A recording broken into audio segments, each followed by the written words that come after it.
మీది twin pregnancy, delivery date అయితే దగ్గర పడుతోంది. సో ట్విన్ ప్రెగ్నెన్సీ అనేది హై రిస్క్ ప్రెగ్నెన్సీగా మనం కేటగరైజ్ చేస్తాం. అండ్ డెలివరీ టైమ్ లో సర్టన్ కాంప్లికేషన్స్ అనేవి ఫేస్ చేసే అవకాశం ఉంటుంది. అండ్ డెలివరీ టైమ్ లో మోస్ట్ ఇంపార్టెంట్ కాంప్లికేషన్ వచ్చేసి PPH, అంటే సమ్ టైమ్స్ డెలివరీ తర్వాత రక్తస్రావం అనేది ఎక్కువ జరిగే అవకాశం ఉంటుంది అనమాట. అలాంటి టైంలోని ఆ రక్తస్రావాన్ని ఆపడానికి చాలా వరకు మెడిసిన్స్ అవి ఉంటాయి, అవన్నీ కూడా మీకు ఇస్తాం. బట్ స్టిల్ సమ్ టైమ్స్ రక్తస్రావం ఆపలేకపోవచ్చు. అలాంటి కండిషన్స్ కూడా మనం చూస్తాం అనమాట. సో అలాంటి టైంలోని ఏదైనా స్టెప్ తీసుకోవడానికి మీరు గైనకాలజిస్ట్ కన్సల్ట్ అన్నది ఇవ్వాల్సి ఉంటుంది. సో నేను చెప్పింది మీకు అర్థమయ్యే ఉంటుంది కదా. బాబోయ్ మేడం ఏంటి లేనిపోను అన్ని చెప్పి భయపెట్టేస్తున్నారు, బాబోయ్ ఈ మేడం దగ్గర ఉంటే టెన్షన్ తోనే చచ్చిపోయేలాగా ఉన్నాను నేను, మేడం మార్చేద్దాం బాబోయ్. సో ఇలానే ఆలోచిస్తారు కదా చాలా మంది. ఏదైనా ఒక కాంప్లికేషన్ చెప్పినప్పుడు మేడం భయపెట్టేస్తున్నారు, మేడం బెదిరించేస్తున్నారు అని కంగారు పడుతూ ఉంటారు. బట్ మీకు చెప్పదలుచుకున్న విషయం ఏంటంటే వెరీ బేసిక్ ఎగ్జాంపుల్. మా వంట ఆవిడ ఏదైనా వంట చేసినప్పుడు చిన్నది మాడినా లేకపోతే ఏదైనా టేస్ట్ మారినట్టు నాకు అనిపించినా ముందుగానే నాకు చెప్పేసి వెళ్ళిపోతుంది, మేడం చిన్నది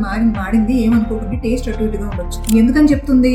మెంటల్ గా మనం ప్రిపేర్ అయి ఉంటాం. అమ్మాయి ఈ రోజు కూర బాగోదన్నమాట అని మెంటల్ గా ప్రిపేర్ అయి ఉంటాం. అదే చెప్పకపోతే వెంటనే ఎందుకని ముందే చెప్పలేదు, ఎందుకు ఇలా వచ్చింది తన మీద అరుస్తాం. చాలా సింపుల్ లాజిక్. సో ఏదైనా ఒక కండిషన్ మనం కాంప్లికేషన్ ఎక్స్ప్లెయిన్ చేసినప్పుడు అందులో అది ఉండే అవకాశం ఉంది. అది ప్రతి పుస్తకంలో రాసి ఉండబడుతుంది, ఏదో ఒక మనిషిలో మనం చూసే ఉంటాం కాబట్టి చెప్తాం. ఆ కాంప్లికేషన్ మేము మీకు చెప్పి మెంటల్ గా ప్రిపేర్ చేయకపోతే అనుకోకుండా ఆ కాంప్లికేషన్ లాస్ట్ లో వచ్చినప్పుడు మీరే పానిక్ స్టేట్ లోకి వెళ్తారు. మేడం మీరు ముందే చెప్పాల్సింది కదా, మేము ప్రిపేర్ అయ్యి ఉండే వాళ్ళం కాంప్లికేషన్స్ గా అంటారు. సో అందుకని ఏదైనా కాంప్లికేషన్ ఉన్నదన్నప్పుడు మీకు చెప్పడం, ఇన్ఫార్మ్ చేయడం అన్నది డాక్టర్ గా మా కర్తవ్యం.